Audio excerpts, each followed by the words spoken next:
the Kali, which means the age of darkness, in the cycle of the solar system, not in the cycle of the planet, in the cycle of the solar system, it does a cycle in 25,920 years. In this, if you divide it into half, there are 4 yugas and 4 yugas, totally 8 yugas.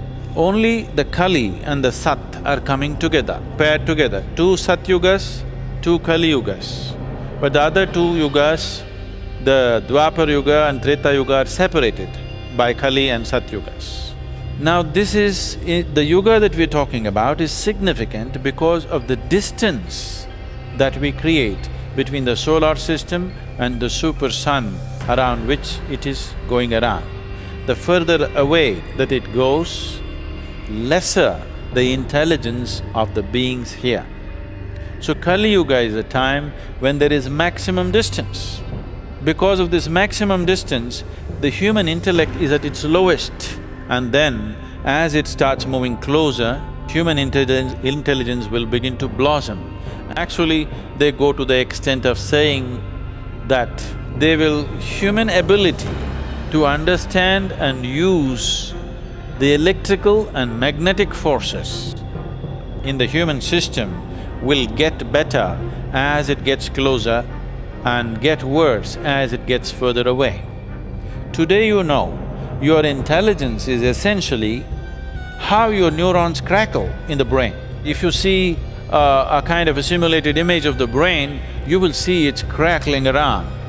So, you will see it's pulsating with crackling like electricity, because how much electrical charge it can carry determines how well you can think, how clearly you can think.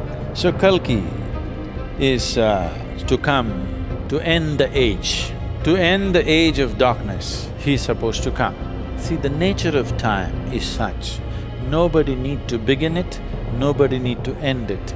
It goes on anyway. Nothing may happen to you in your life, but time will pass, isn't it? There's one thing you can be guaranteed of.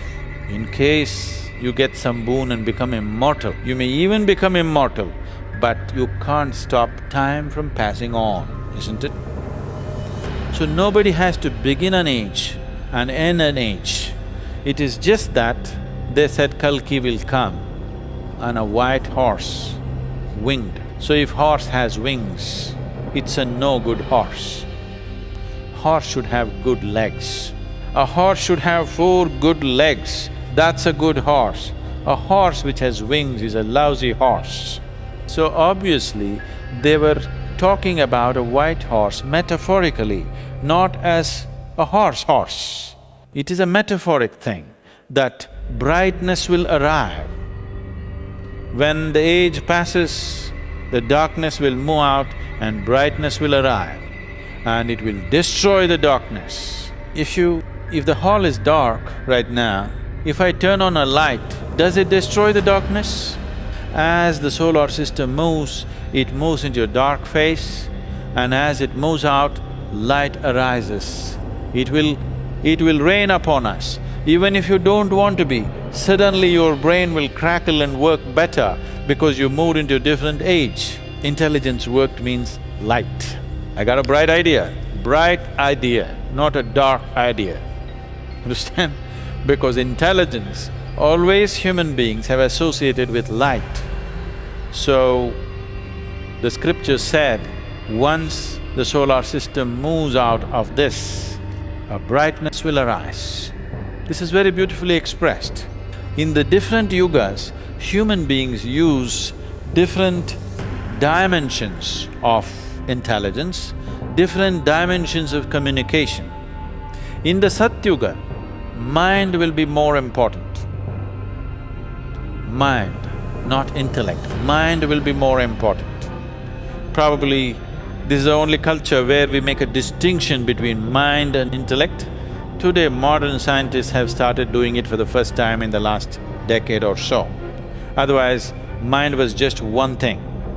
So, the mind will be the main thing of communication and living.